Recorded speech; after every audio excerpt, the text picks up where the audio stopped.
Good evening, everyone. Hello there. This is Brock Beard from NASCAR.info, and we have made it. It is now the week of the Busch Light Clash at the LA Coliseum, and I am very thrilled and honored to say that I will be in attendance there to cover the race and the last place action at the Coliseum. Lots of stuff to definitely talk about here. Along the way here as well. So we'll definitely jump into that as well. Thank you so much, everyone, for tuning in. I know it's been a little bit a last minute deal here getting the show on tonight. Luckily, our camera is working this week, unlike our show a little while back here. But we'll talk about kind of do a little bit of tidying up here, talking about some of the other news stories from these last couple of weeks and getting into coming into the season starting this weekend, or unofficially, with this being an exhibition race, of course. We'll talk about the Hermie Sadler video premiered today. Thank you so much, everyone who tuned into that today as well. I know the premiere was a lot earlier than I usually do those premieres at, but I felt like maybe if I did that a little bit earlier, give people more of a chance to kind of check out the video before doing a stream later that evening. And also just see what the kind of the traffic looked like. I was very pleased with the response. We had 200 concurrent viewers in there at one point, midway through it. I scheduled it around my lunch break there, so I was actually kind of when I was tuning in with you guys, that was when where I was there about that time, and checking in there. Loved the discussion there. It looked like everybody was really interested in it. If you have not seen it yet, the video is, of course, available right here on this channel. An hour and 16 minutes on Hermie Sadler.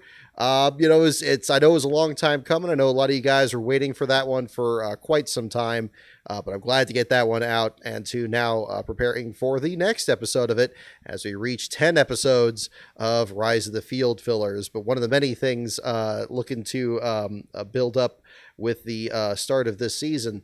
But of course, again, looking ahead to the Clash this weekend. I got going to work tomorrow, and then after that, going to be picking up the rental car and heading back out on Friday to be driving down from NASCAR headquarters down to the LA region there for the weekend. I plan to be covering the action on both Saturday and Sunday. Apparently, there's going to be practice sessions and single car qualifying on Saturday in advance of the main event with the heats and the last chance qualifiers.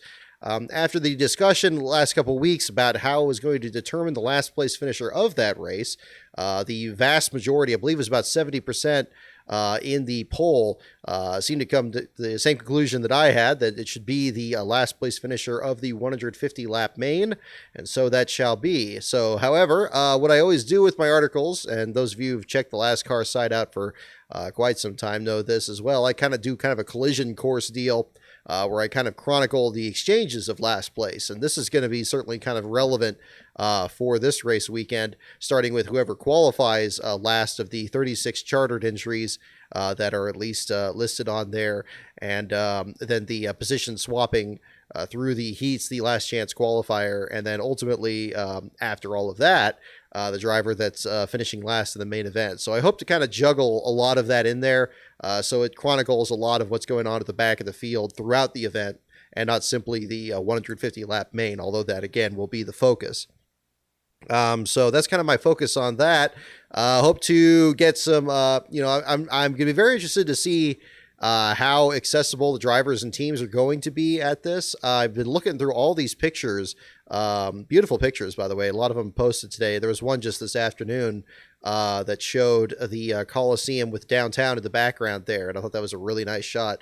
But I'm still trying to get my bearings in terms of the actual area at the facility and where the teams and the trailer is going to be parked, where the garage area is going to be.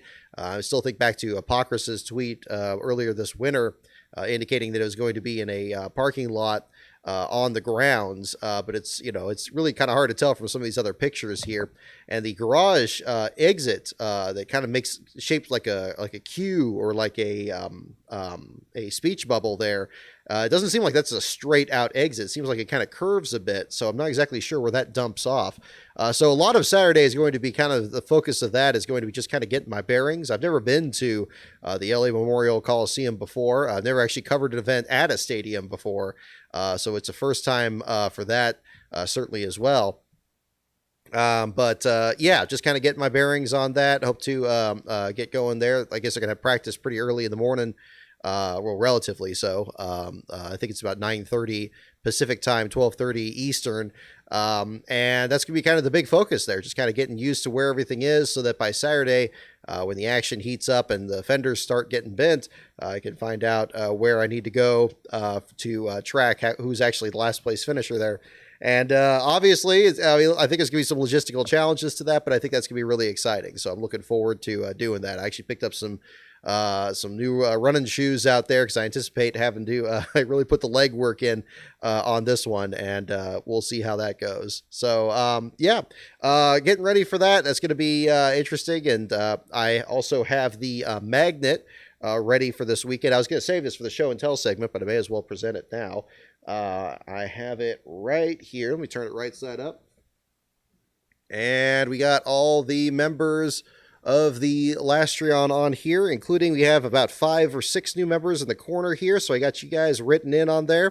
If you want to have your name on there, this is going to be on the door of our rental car for the race weekend. I'm going to be taking some pictures as we do for all of our road trips there to these races. And we're going to, for as little as $1, if you join the Lastreon at patreon.com/LastCarOnBrock, you can get your name on there. That's including throughout the weekend, through Sunday.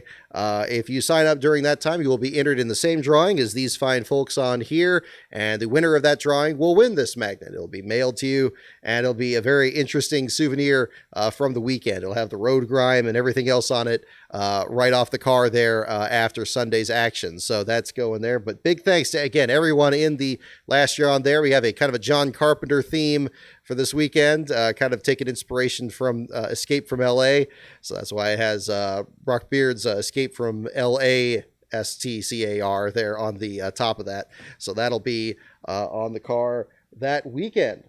So luckily, big thanks to folks at Build a Sign there. Did a good job of actually getting that one produced and out here. I already have the magnet already set up for the Fontana coverage that we're planning as well at the end of February to follow this up. So we are going to be doing both of the Southern California events here to start off 2022 and the beginning of the next gen cars. I guess from here, where do we even start in terms of a lot of the news for the last couple of weeks? Do we want to start talking about the money team? As Floyd Mayweather's team has officially now announced that they're going to be entering into the Daytona 500, not the Clash. It doesn't appear that any open teams are actually on the entry list to make the journey out west here. And we're going to see how many of these teams actually are able to continue on after the Daytona 500 itself. That's what I'm going to be very curious about. But Kaz Gralla, who memory serves was the actual test driver for Starcom Racing's next-gen car last year on the Roval and was very fast, actually, was ranked about middle of the pack there, was definitely not tail-end Charlie. He now is the driver for Floyd Mayweather's effort, and there was a good discussion about this the other day, because I know Starcom got mentioned in there as having a vested interest in this. I was able to get a hold of the Copes after the announcement came up there, so I was able to get into have a discussion with her about that to get some clarification. Last time that we had spoken in person to the Copes there in November, they indicated to me that the folks at Starcom Fiber, was the Kohler brothers, and I believe Bill Woolman is the third gentleman there. They were looking to kind of perhaps stay in NASCAR, whereas the Copes themselves were looking to kind of explore other options. So basically there was kind of a separation between the two. And this is not a Starcom team that is being brought up here.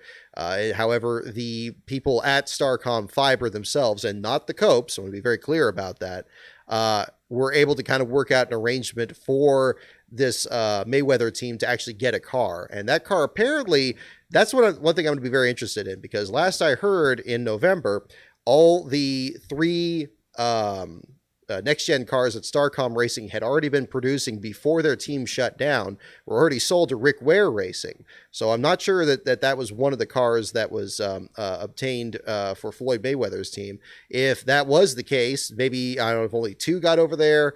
Maybe this third one was the one that changed hands. But basically what ended up happening was the folks at Starcom Fiber, as themselves, not as representatives of Starcom Racing, which has shut down and their assets have been sold, they were actually able to help the team actually obtain a car, and a car. It sounds like they just have this one car. So certainly, if they do qualify at Daytona, I'm sure one thing they're going to be hoping for is to actually make sure that they keep that thing in one piece if they have any intents of running at least the West Coast swing. Although it does sound like they are going to be a part-time schedule, but they don't know what schedule that's going to be yet. But kudos to them. I think that.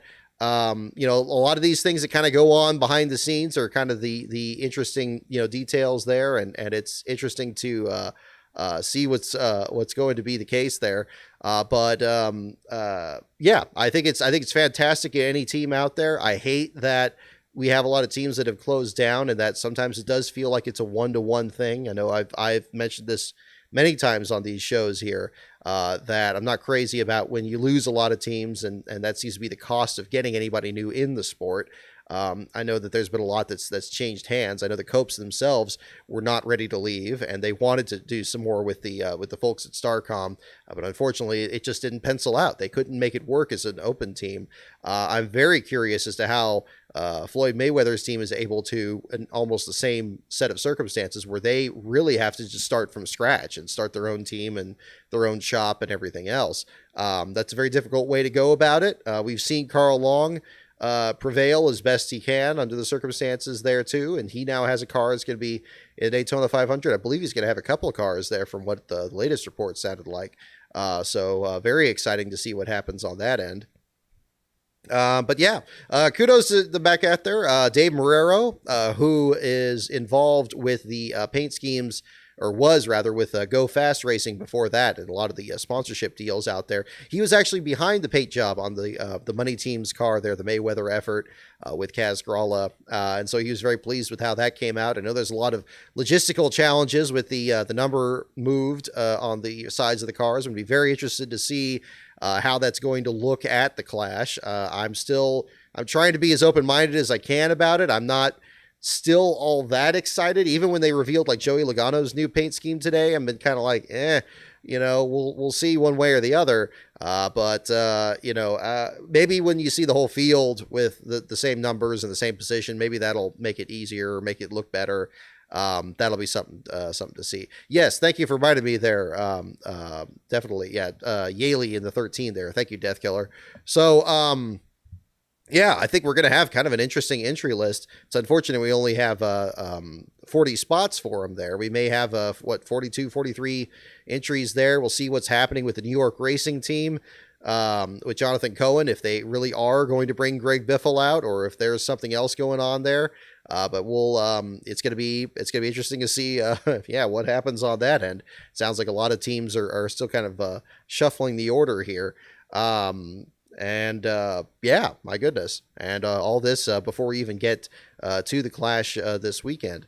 That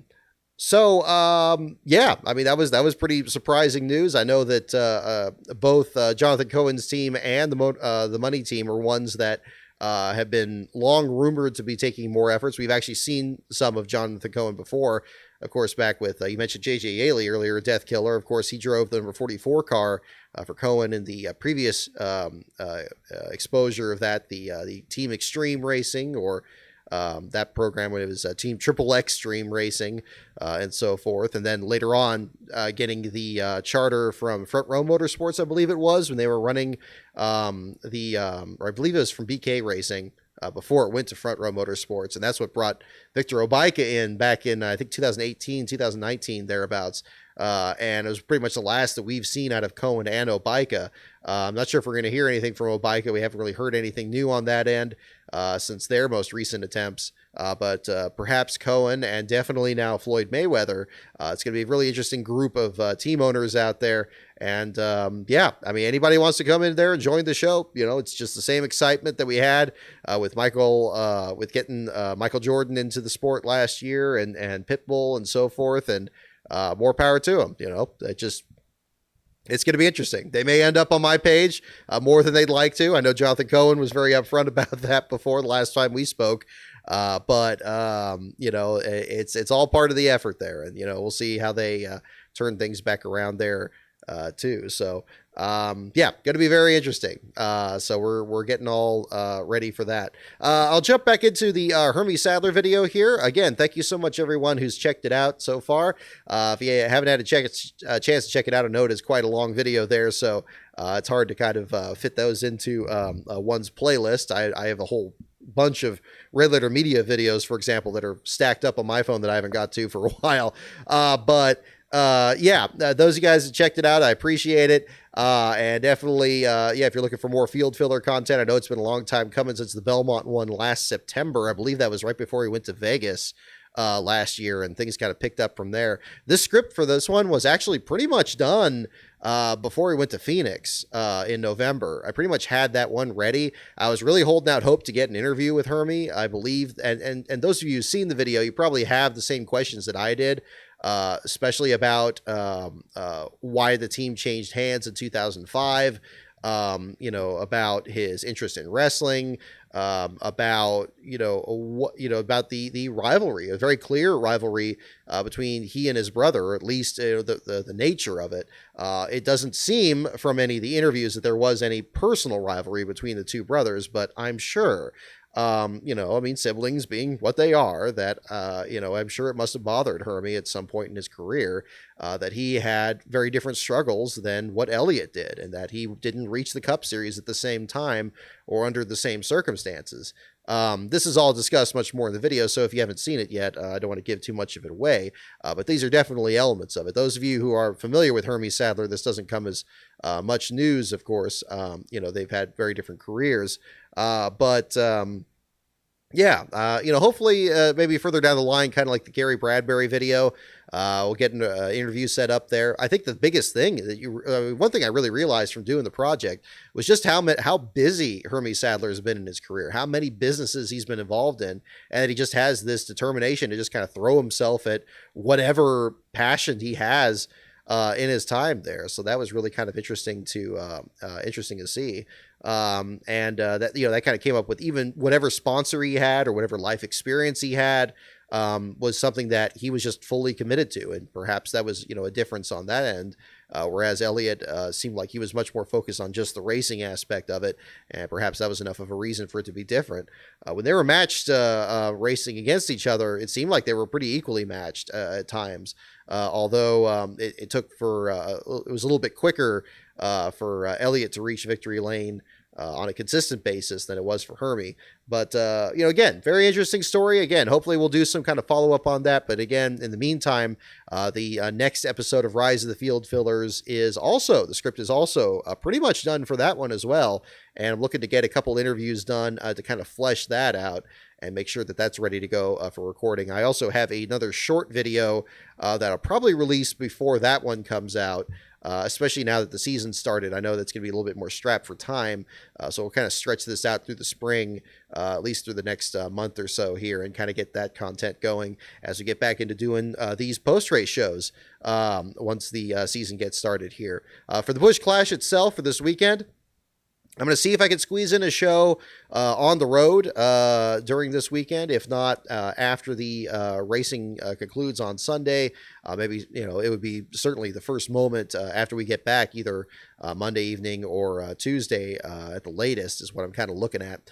But we'll certainly wrap up the content on that and kind of lead into, I guess I was about to say Daytona 500 week, but that would be after the Super Bowl this time around. Going to be very busy in LA down there. I think it'll be interesting kind of seeing the excitement of all of that. Shame my Bills aren't going to be in the Super Bowl there, but they sure put on a one hell of a show there against the Kansas City Chiefs. And I did not exactly shed a tear when the Cincinnati Bengals went on and punched their ticket in the AFC Championship game there this past weekend.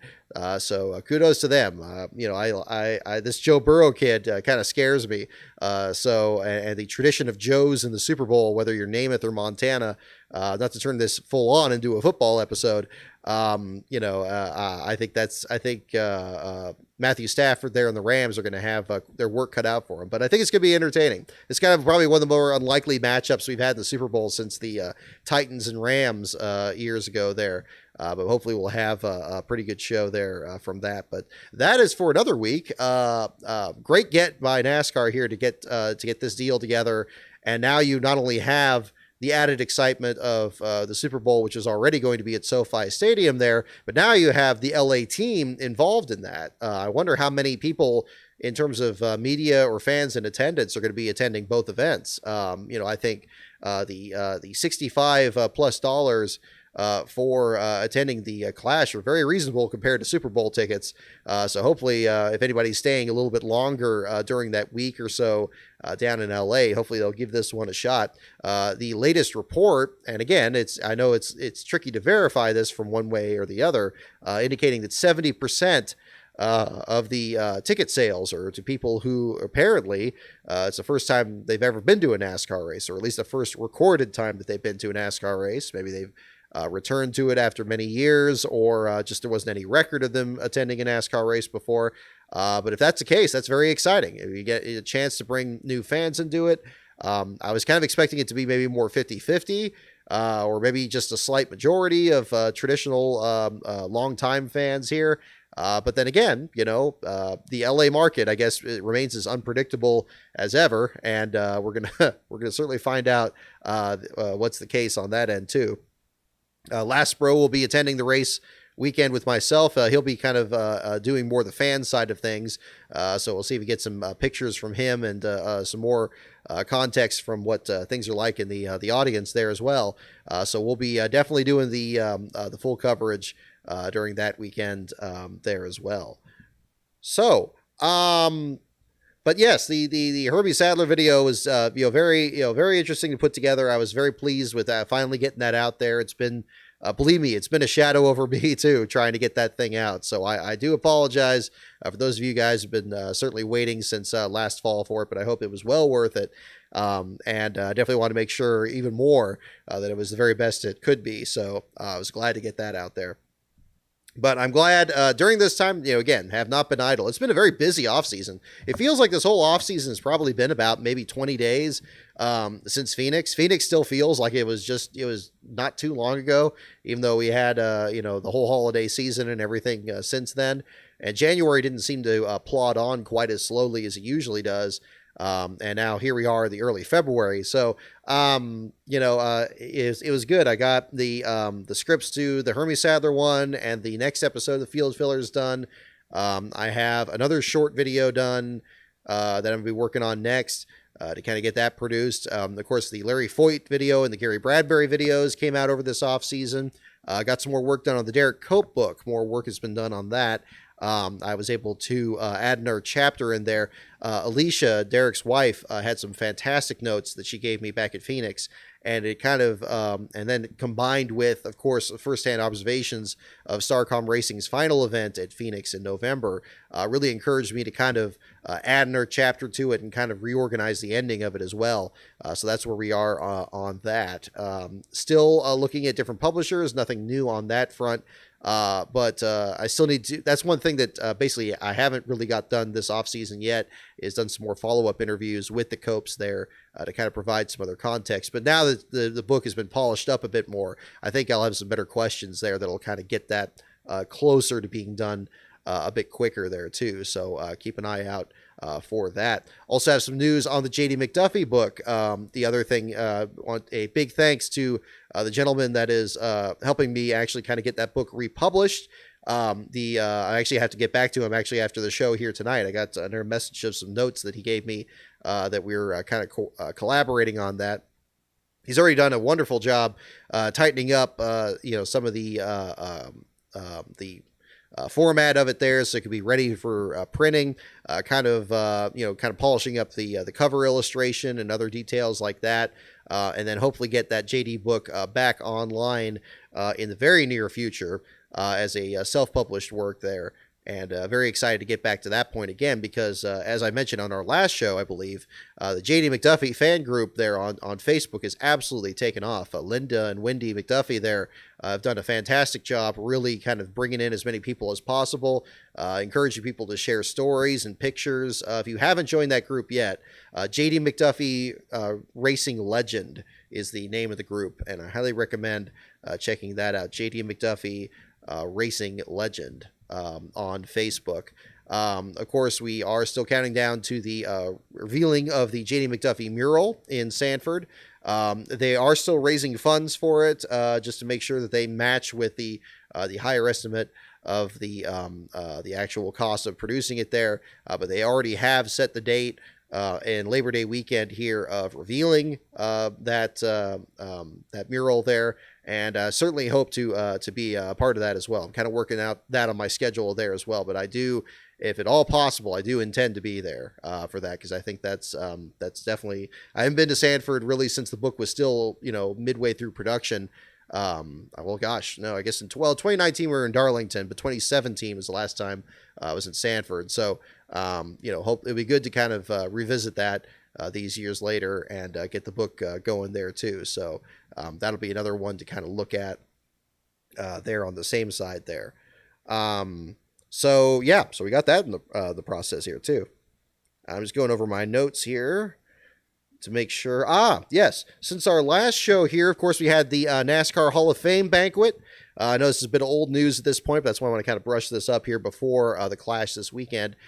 Really enjoyed the interviews, especially Red Farmer. I thought he has a mind like a steel trap. I mean, my goodness, the way that he recalled details about getting the Long Lewis sponsorship and how long they've stayed together on just a handshake deal there. I thought that was fantastic. All these wonderful details and the natural applause moments. I mean, he would just tell you these astounding things that he's experienced in such a long career. And, everybody would just be applauding, just impressed. And it's like, I could see why. It was fantastic to hear from. And it really points to how a lot more of these older drivers that are still with us that aren't in there yet need to be brought in there as soon as they can. I mean, unfortunately, we don't, people like James Harvey Hilton are no longer with us. It really should have been in there a lot earlier. We need to get Herschel McGriff in there. We need to get some of these other competitors in there. And that's something that still needs to be maintained. And I hope maybe from Red Farmer's example there, that perhaps that's going to get the ball rolling on that end. I know they kind of narrowed things down with just having basically one legacy kind of competitor in there, which I think is arbitrary and ridiculous. I think the people voting in people should be more encouraged to vote in more old school people and not just always the newer stars in there that are more obvious. They'll get their day. But again, I think that's to a overall flaw in the Hall of Fame, that they should have just let in a lot of people that nobody's really going to argue about them being in there. They should have done that from the outset, and I think we could have avoided a lot of this. But it is what it is. That's where we are. But liked Mike Stefanik's wife's speech there, and so that was really cool. I thought that in what was, I'm sure, very challenging given the circumstances there, but did a fantastic job there on her speech as well. Dale Jr., of course, no surprise there at the same time. Really cool to see. Of course, is inevitable. Of course, he's going to be in there. If you didn't think Dale Jr. is going to be in the Hall of Fame, I think that's absurd. I think, come on. You got his name there right next to his father's there out front, and then there's a perfect foursquare there with that, where it looks like Neil Bonnet's name would go there pretty well too. Hopefully that's going to be in the near future there as well. I think NASCAR Man mentioned that on Twitter, and I would definitely have to agree on that. Speaking of NASCAR Man, kudos to him on some videos he produced this past week. He actually did some montage videos with nostalgic moments from NASCAR, the IRL, and kart. I am not the most knowledgeable open wheel guy out there, but I have to say I was just as pulled in by the clips of Paul Tracy and kart, or those photo finishes on the mile and a halves in the IRL video there as anything there. So if you haven't checked those videos out on NASCAR Man History on the YouTube, here on YouTube rather, those are definitely ones to check out there. So definitely see that too. But I thought that was really hip. Also pleased to see that the NASCAR has now instituted a rule where there's going to be an increase in the size of the Xfinity Series fields from 36 to 38. It seems like, again, it just points to the fact that these field sizes are arbitrary, that there's really no reason they can't have 43 cars now that they could have had before. It's completely arbitrary. There's no point at all. And you create this complete log jam at the top of the pile with the Cup Series only capping it at 40. I mean, you're going to be sending home teams right now after the Daytona 500. You may only send one or two teams home in the whole scheme of things, but those are two teams that could have just started the race anyway. But I know that there's been a lot of issues and controversies with field sizes during this whole era. I mean, Xfinity Series doesn't even have charters, but they've still had their fields be manipulated. Norm Benning in the Truck Series has been himself very outspoken about how he was qualifying for races all the time, and now that they reduced the fields even smaller than Xfinity, he's now had a hard time getting in there. The man doesn't need any more help in that regard to make things more difficult. And, again, it's NASCAR's sandbox. I think that they're doing this in part to keep out drivers that they don't want in there, keep out teams they don't want in there. But I still think that that's so antithetical to the way NASCAR has built itself, that it had to build itself on owner drivers who became their recurring stars over years. And it's the last professional sport where if you just have money and determination, you can get into it. And, you don't have to have necessarily, the best equipment or the best skills out there, but you can get yourself in there. I mean, and we see now a lot of people, I mean, we talk about the Floyd Mayweather effort. I mean, even in that case, you have somebody that's a complete outsider to racing, and now he's going to have a car attempting to qualify for the Daytona 500. And that's just within days of it. Where else do you have that? You don't have that in football. You don't have that in baseball. You don't have that in basketball. You have that semblance where like, oh yeah, I could go out there and do that, but you really can't. But in racing, yeah, it's possible. You could. I or anyone else out there could potentially do it. Now, will we? Probably not, because it does take it takes so much more money to get into it than any of the other sports, but there is that factor in there. And the Xfinity Series in particular has been so strong these last few years, coincidentally, or actually no, not at all coincidentally, since NASCAR has reduced the amount of starts that Cup Series drivers can be in there. And now it seems like Cup Series teams are now taking their ball and going home because now Penske isn't going to be running in it. And that's like, okay, well, fine. I don't have a particular problem with that. So, okay, great. Let these other guys get in there. Look how much stronger Joe Martin's team has been in this entire stretch. It used to be when the Cup Series guys were in there all the time, he was struggling. He was struggling every week. He had those dodges. He couldn't get into fields. He had he was very outspoken about how much he was frustrated back then.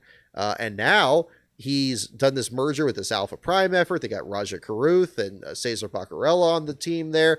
They just brought They brought Josh Palicki on there. I mean, they got a whole powerhouse effort that they're going to be building there in very, very short time.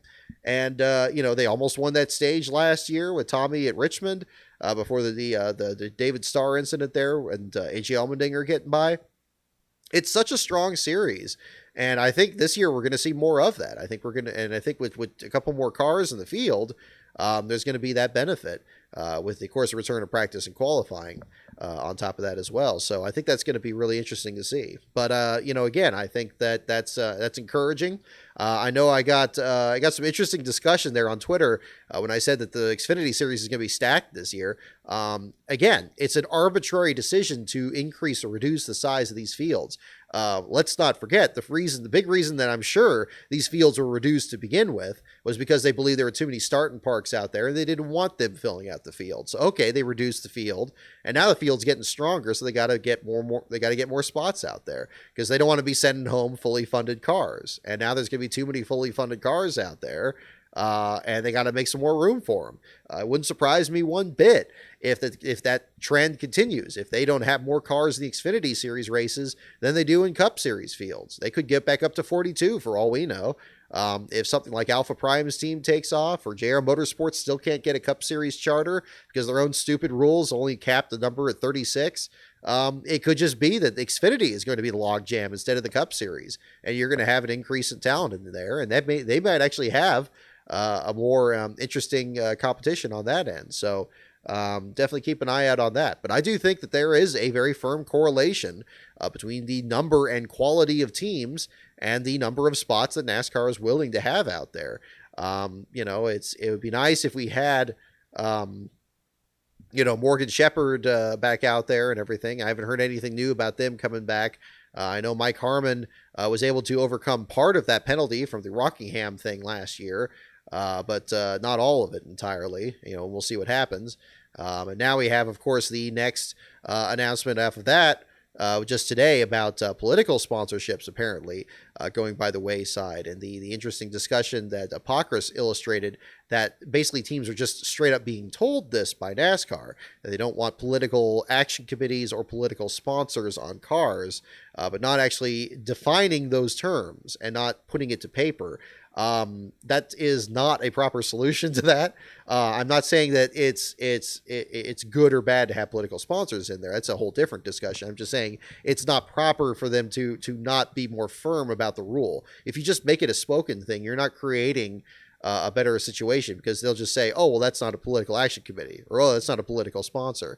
And it's like, well, NASCAR wouldn't have anything to point at or something. It says, well, we warned you. It's like, well, okay, you warned us, but you didn't tell us what. I mean, these aren't commonly understood, these aren't clear definitions. So I think that's kind of what the other situation is there. But I'm sure NASCAR will straighten that out. I don't think they'll do it perfectly. I do think that NASCAR, much like their yellow line rule and everything else, they'll tend to come up with something that sounds like it's airtight, but if you really start chewing over it, it's not entirely.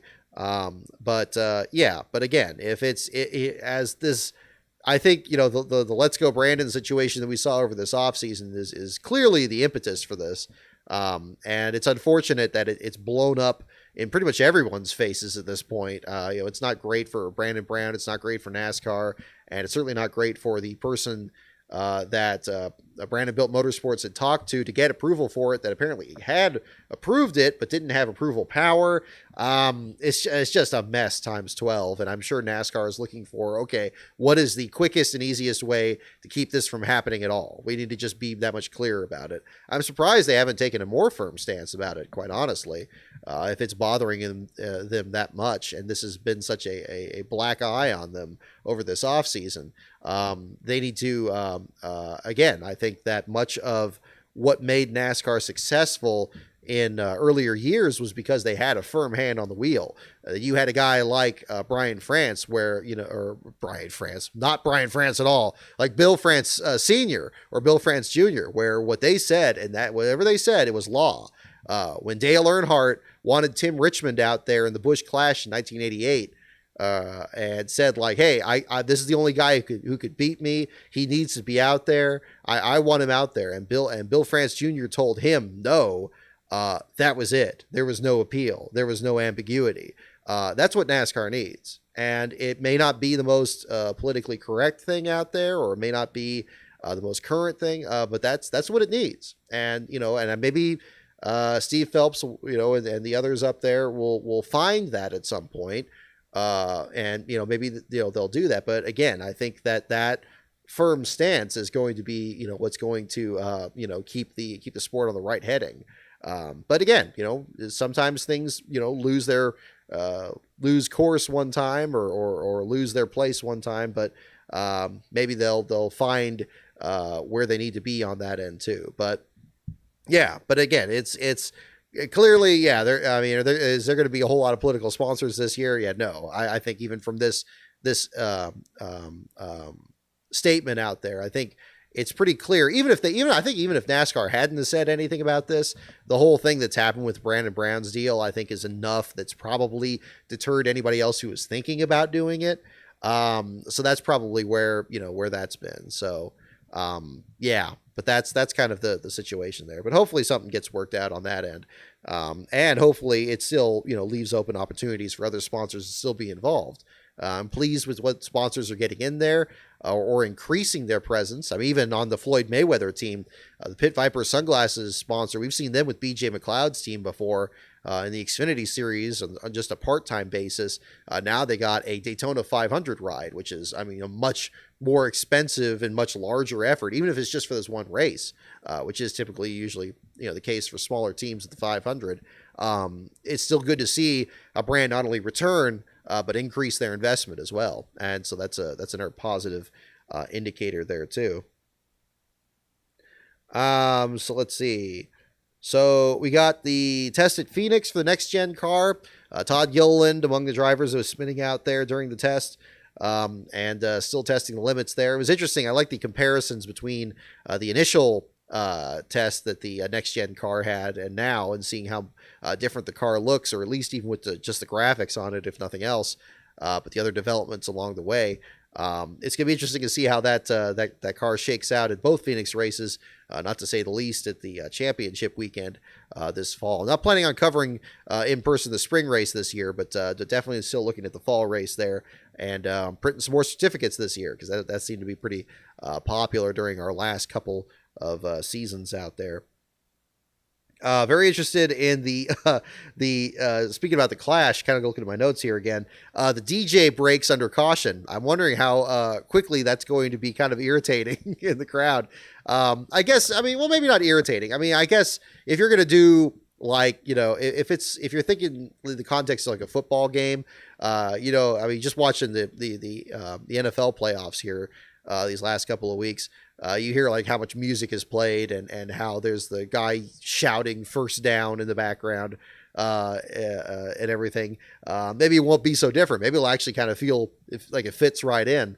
It's definitely different, because my thought of like racing in a Coliseum is in the context of like a monster truck rally, where, you know, we always had the Oakland Arena, and they came out there. They had like the one that the one with the overhang, the one that was actually getting closed, that the Warriors played in until recently in basketball. And, you know, I don't remember there being too much music during that. I guess there was some. I guess there was definitely showmanship and all that. But during a race, it's a little bit different. And, of course, you know, I think probably like Eldora, we're probably going to have the first couple of heat races. They're probably not going to have any wrecks at all. They're probably going to be clean and green as people kind of figure things out. And then we'll probably get our first DJ cautions in, like, you know, the latter heats, and certainly the last chance qualifiers, when everybody's trying to run over each other to make it the main event. That'll be kind of interesting on that side. But yeah, I like the picks that everybody's having about if they're going to do the crab rave, or what kind of music they're going to have out there. But yeah, my goodness, I think for the price of admission, NASCAR is absolutely all in on this, and it seems like they're really throwing absolutely everything against the wall on this. When they brought, I mean, what they're gonna have Ice Cube, they're gonna have Pitbull out there, both doing concerts. You know, I mean, it's it's gonna be crazy. I don't know what the heck it's gonna look like in the wash here, but it's gonna be something that. Well, I'll tell you what, I'm going to have to keep recharging my phone battery here pretty often for that, because I think there's going to be, whatever it is, there's going to be plenty to kind of look at there. So that'll be interesting. Oh, they had a DJ at the Indy 500 there? I didn't know that. Oh, my goodness. I can't imagine how that would work. It would be those cars are so loud, but the speed's so high. But, well, I guess is it the snake pit or whatever that is? Down there. I mean, I guess you got that, right? I mean, I'm not sure if you're talking about the same thing there, but probably that kind of deal. But yeah, so we'll see how that all shakes out. But yeah, thank you guys for checking in. I was just checking out the chat here. Thank you for those of you tuning in. I know one of you guys was asking if I had a Twitch channel. No, I do not. Actually, well, I think I registered on Twitch just to kind of see what was on there. You know, so I think I used the Last Car on Brock handle on there. I'm not 100%, but no, I haven't posted videos on there. I don't know if this simulcasts on there. Probably doesn't. I think this only simulcasts with the YouTube channel right now, so that's kind of where that is. But yeah. Oh, the snake pit wasn't there to cook. Okay, that makes sense. But yeah, but let's see. There we go. Yeah, I see your comments. Yeah, Brock Beard Motorsports. There you go. Well, there is a Beard Motorsports, but I swear I do not have a vested interest in that at all. That is absolutely coincidental with the late Mark Beard and the group over there. That I guess they're going to have Noah Gragson in that car again this year. So that'll be interesting for the 500. Hopefully they'll have a good showing out there. But yeah. But yo, okay.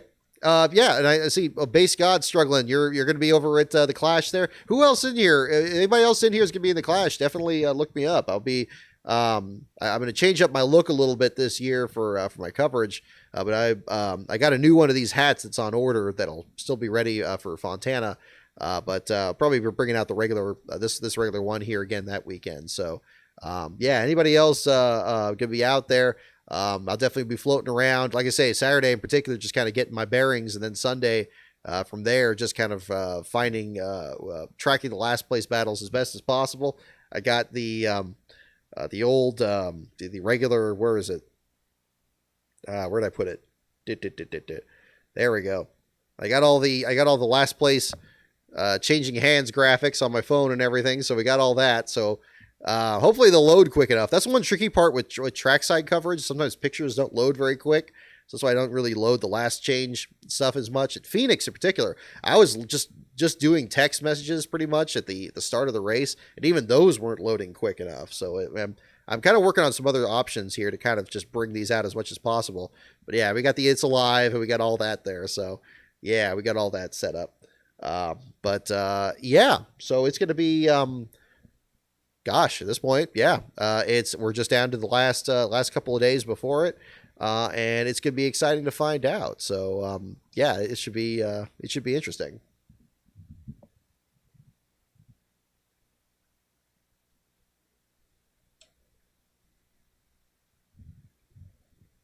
Thank you, Johnny. I'm glad you enjoyed the video.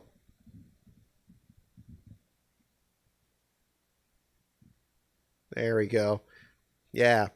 No, thank you again so much for everybody who's checked out the Hermie Sadler video. I was very pleased. I really enjoyed putting that one together.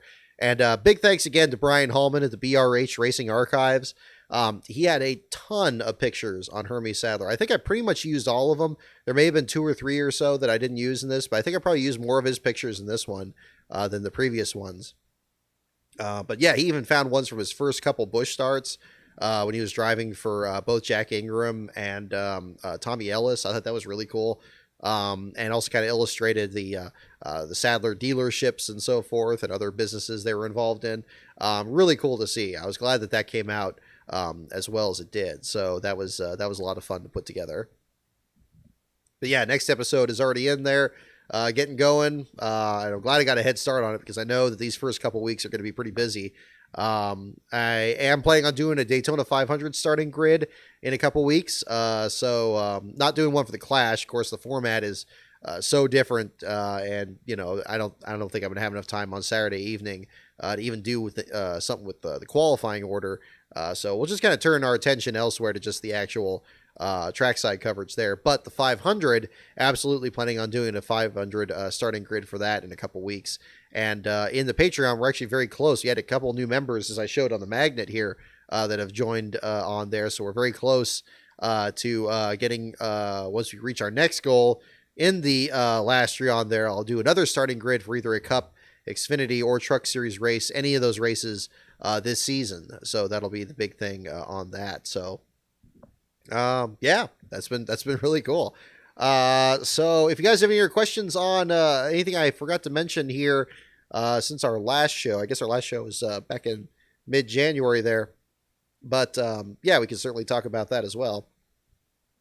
I just noticed that my computer is not plugged in again. Hopefully it doesn't conk out on me. Where's the plug?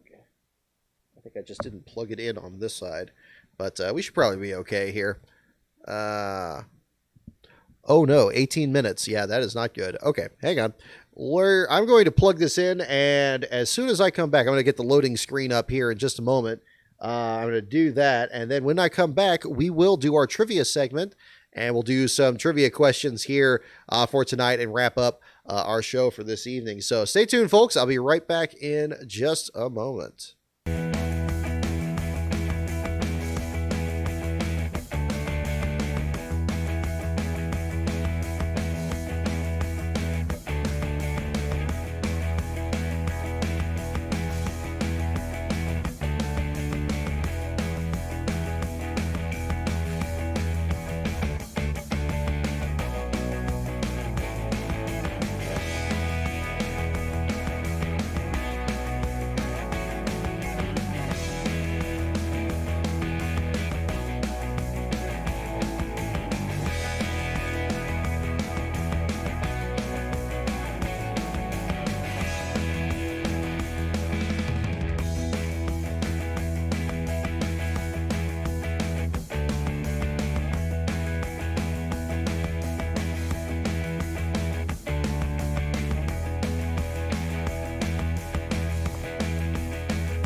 Oh, just kidding. Okay, we're back. Okay, I think we're plugged in. Alrighty. Okay, so we'll go ahead and do our trivia segment here. Let's go ahead and pick our categories here. Categories again are drivers, NASCAR, pits, teams, tracks, drivers, and the wild card. Again, they are NASCAR, pits, teams, tracks, drivers, and the wild card. Go ahead and pick it in the comments here, and we'll do that as well. And in the meantime, while you guys are picking that, I'm going to kind of browse the chat here as well. Pick for the Super Bowl coleslaw custard. I'm picking Bengals. I think who they think gonna beat them Bengals. That's what I'm thinking. I thought it was the coolest thing to see Ickey Woods there congratulating Joe Burrow there. I thought that was the coolest thing. I'm glad the reporter, I know there was that reporter on the sideline that was trying to get her question in, but I'm glad she kind of stepped aside and let that happen. Because I thought that was pretty neat. I would have loved to see what Boomer Esiason was saying, as I know he was already working there for CBS at the time, and I'm glad he was able to be there to see that, because I thought that was really cool. Because they haven't even been there since the time Boomer was leading that team in '88. Really cool to see. I think there's a lot of history there. And yeah, I think this Joe Burrow kid, I think he's the real deal. I think he's going to be, him going against Mahomes was a good indication that he had, he was not worried at all about him. Now, I will say this, though. I think the Rams, they look, their defense looks tough. And that guy, I forgot what his name is, number 99 there. That guy had said, look, I want that ring. And pretty much when he pointed that out, like, the defense just stood up, and they were just not going to be denied by the Niners there. They had an absolutely suffocating defense there on the Niners, and they looked really good. So I think the Bengals are probably a more balanced team. No disrespect to Matthew Stafford. I think it would be fantastic if he got a ring too, for all that he had to deal with in Detroit. His time will come. And Joe Burrow's will too. I think both of them will probably be there sometime. But I think the edge, if I was a betting man, and I'm not, I would go with the Bengals though. I think they're kind of the ones I'm pulling for in this. If you want some more historical context there, highly recommend watching The Missing Rings documentary NFL Films did on the '88 Bengals. It's actually available on YouTube. You don't need Netflix or anything to watch that. But definitely check that out. It was really well produced, and it gives you a better idea of really how different the sport was back in 1988, and who some of the other figures were from that. I thought that was a really good, really well put together video there too. Diecast reviews. Will I ever see a video about Paul Dana? That's a good question. I'm not. Again, I know I did until lap 11, but I mean, I'm not really that knowledgeable on open wheel racing. I am familiar. I know of Paul Dana, and certainly, remember what happened back at Homestead that year. But that's a possibility. That's a possibility. My focus has been much more, again, these driver profiles and on the stock car racing side. Although, again, Larry Foyt's video is one that kind of blurred the distinction a bit, because it was much more, also talking about his 3 Indy 500 appearances, and kind of did the crossover. So I kind of feel like I learn more as I'm doing the research on it. But maybe that's a possibility there. Still planning on doing some more stuff with NASCAR, man, at least as far as I know. I like to, kind of work with him on that. And I don't have anything currently in the works with him at the moment here. But I think we're both just kind of bracing for the start of the season and seeing how things go on that end there as well.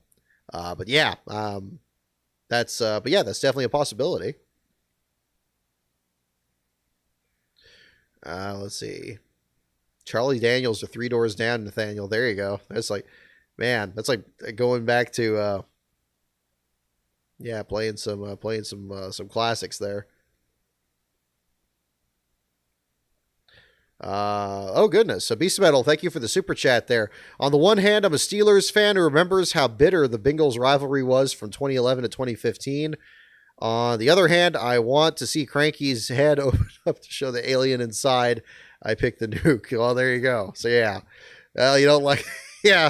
Stan Kroenke, yeah, I get you. I get you. They showed him there the championship award ceremony.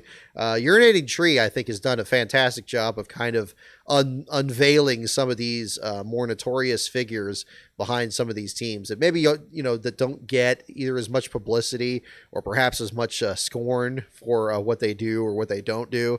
I'm glad that he's bringing some of these stories to light, because I wouldn't have known one way or the other. I'm too much of a recreational football fan to know everything about the ownership of all these different teams and so forth. But that's definitely another one, another one there too. Oh yeah, I get the reference, Beast of Metal. Absolutely, absolutely. That's the first Men in Black too. Did they do that in the other two movies? I don't remember, but the first one's wonderful. The old Men in Black movie. Gosh, how long has that been? Was that 97? Man, I had slightly more hair back then, but there you go.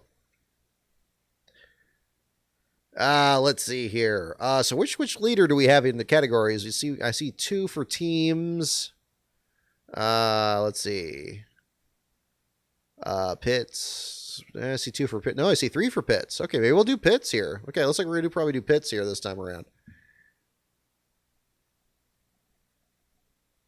All right. Okay. Yeah, I don't think we've done a Pits question while here, so we'll go ahead and do that. And let's see. All right. First trivia question here for tonight. Who donned a trademark flat top Stetson when patrolling the pits?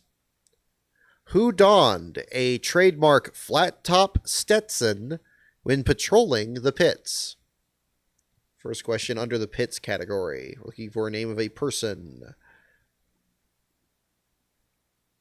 Yeah, I think there was a 3 doors down car, because that's when you had the Chevy Rock and Roll 400, right? So you had the Trapped car, you had the Sugar Ray car. I think the Sugar Ray car was the one that Harvick drove that Ricky Rudd wrecked that one time. But Harvick was none too pleased about that. I think that was the Sugar Ray car. I seem to remember that being part of like why that was so absurd. Like, Harvick was just, having his little tantrum there about Ricky Rudd racing him, twice. And then, okay, But yeah, I think that was the case. Who donned a trademark flat-top Stetson when patrolling the pits is the question. Lyle Landley. There's a good Austin. There's a good guess. Richard Petty, Smokey Yunick, King Richard, Smokey Yunick. Who donned a trademark flat top Stetson when patrolling the pits?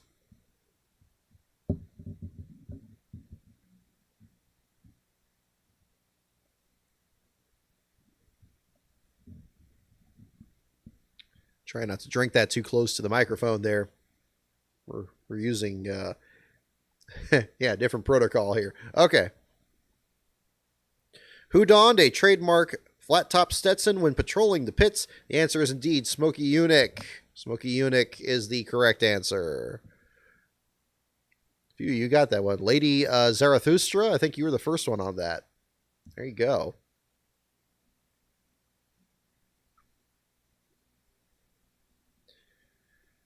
All right. Here we go. Next question. What is the passenger car equivalent to the rear deck lid? What is the passenger car equivalent to the rear deck lid? Do these cars even have rear deck lids now? I don't even know. It doesn't even look like it. These cars today, they look like they got booted by somebody. But we'll see. What is the passenger car equivalent to the rear deck lid?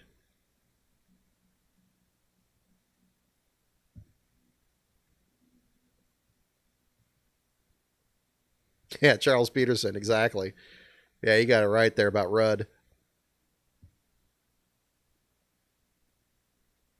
What is the passenger car equivalent to the rear deck lid? I got a lot of guesses for trunk or trunk lid. Let's see which one it goes for. The answer is indeed trunk lid. Trunk lid. There you go. Austin Foster, looks like you're the first one to get the full one there. Michael Foltz, you were the first one with trunk, but yes, trunk lid specifically.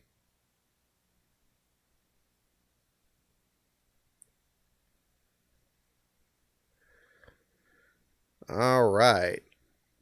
Here we go. Next question. What tire company introduced the Quattro Stazione wet weather tire in 1991? Let me read that again.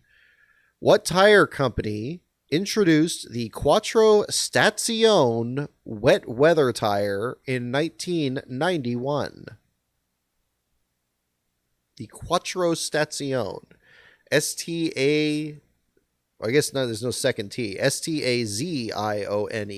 Stazione. What tire company introduced the Quattro Stazione wet weather tire in 1991? Have I butchered that 3 times? I'm sure. It sounds very Italian. There you go. Okay, we got guesses for Pirelli and Firestone.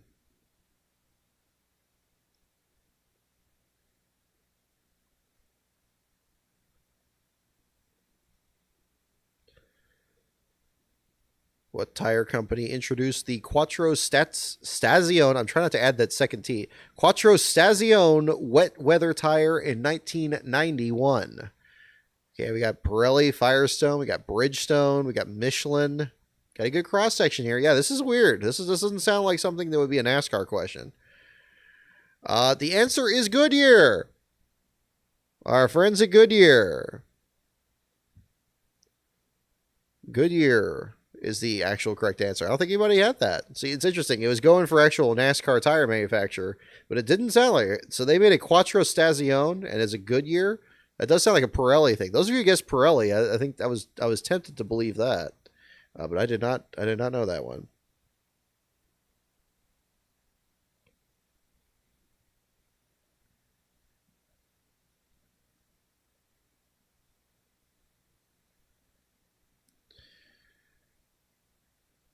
All right. What duo was known as the Henry Fords of stock car racing in the 60s? What duo was known as the Henry Fords of stock car racing in the 60s? Yeah, Goodyear. Wasn't that a weird one? Yeah, see, so yeah, watch it be Hoosier. Yeah, exactly, 611. What duo was known as the Henry Fords of stock car racing in the 60s?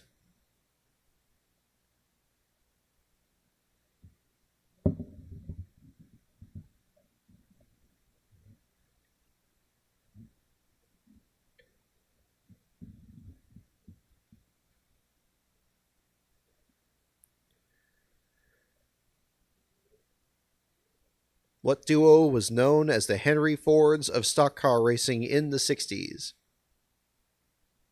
Seeing several guesses for the Wood brothers. One for Holman Moody. All right, let's take a look. The answer is indeed Holman and Moody. Charles Peterson, you got it. Oh, Beast of Metal, you got it too. There you go. Holman and Moody. That is indeed the correct answer. Tempting to say Wood brothers. Very tempting. Very tempting.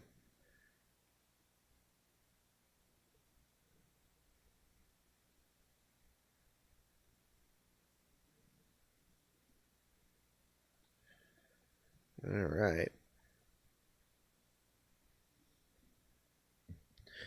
Okay, I think we had this in the distant past here, but it bears repeating. What is a typical right rear tire pressure for a Winston Cup car on a super speedway? What is a typical right rear tire pressure for a Winston Cup car on a super speedway? We're looking for a number in pounds here. For those of we probably have some for our overseas viewers here tonight. What is a typical right rear tire pressure for a Winston Cup car on a super speedway?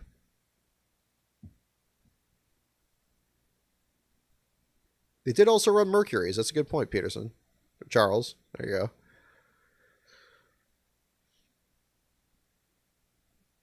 All right, we're starting to get guesses. We got 22 PSI. We got 30. We got 45. Pressure building. 22, 38. I'll read it one more time here.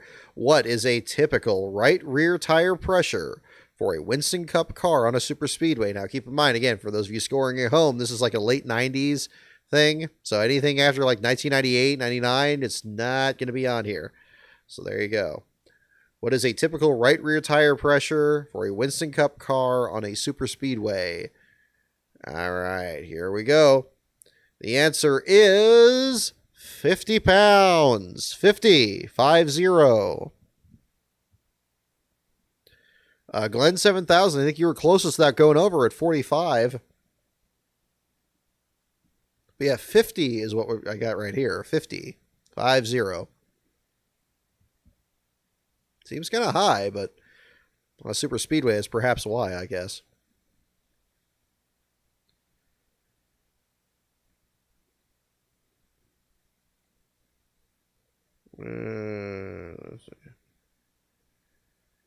Let's see. Alrighty, so again, keep it in mind the late 90s. So this question may have a different answer today, but we'll see. Question is, what is the pit road penalty for having too many men over the wall, or too many crew members over the wall, if you want to use that? What is the pit road penalty for having too many men over the wall? Yeah, that's high. 50 pounds. That's surprising. What's the pit road penalty for having too many men over the wall?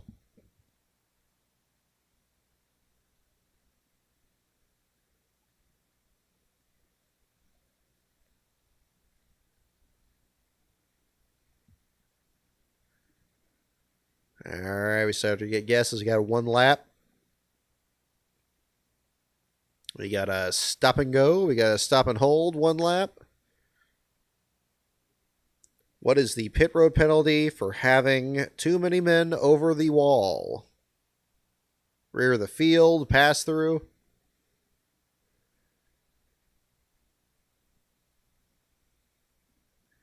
Alrighty, here we go.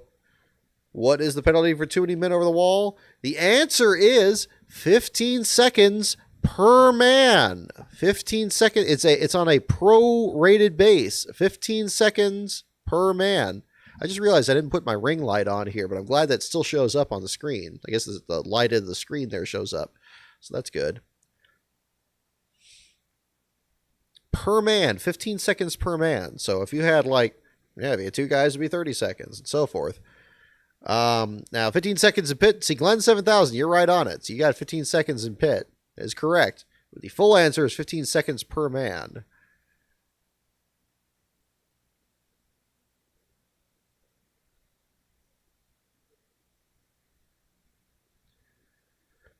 Alrighty. So we'll just do one more question here for tonight, kind of wrap up the show a little earlier here. Although, well, I guess we've been over an hour, but we'll wrap up here for tonight.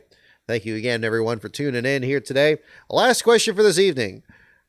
What year were Winston Cup drivers first required to wear fire retardant suits? What year were Winston Cup drivers first required to wear fire-resistant suits? Yeah, that's a little bit harsh. I gotta agree, Charles. What year were Winston Cup drivers first required to wear fire-resistant suits? That's our last question for tonight. I'll let you guys guess on that one there for a bit.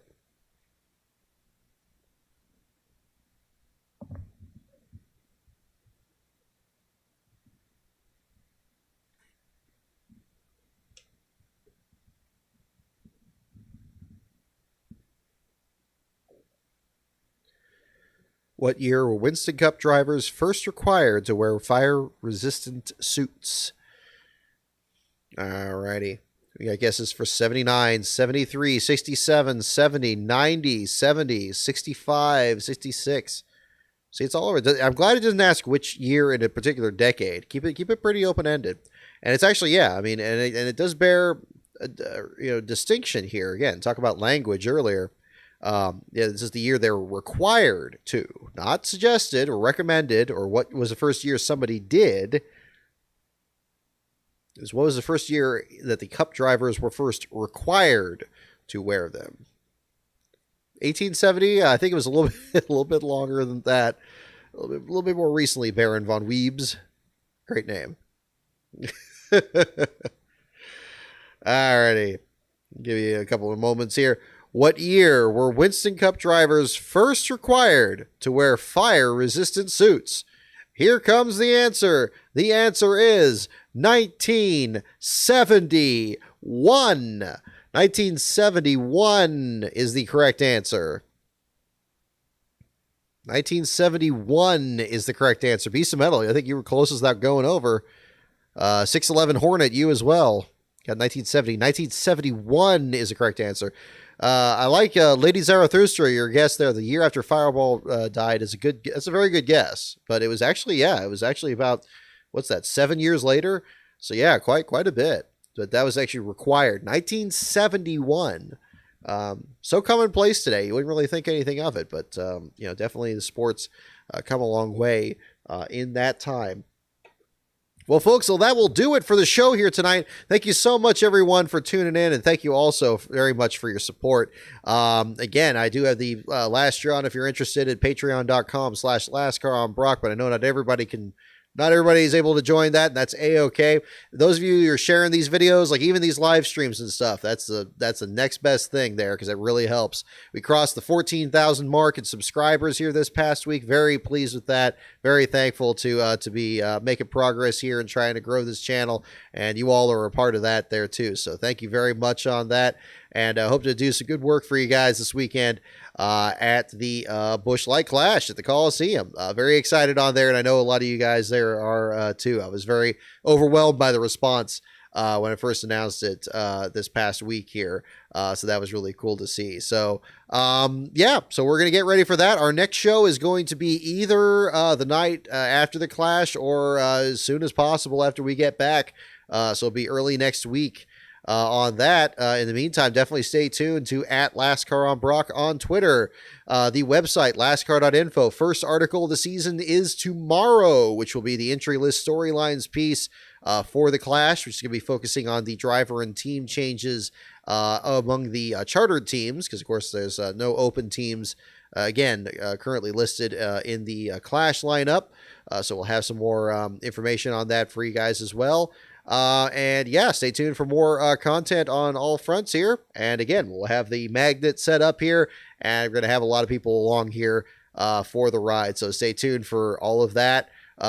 Again, travel starts Friday, and the coverage starts Saturday, and we're going to get going from there. So have a great evening, everyone. Thank you again for your support, and let's play that intro again. How about that?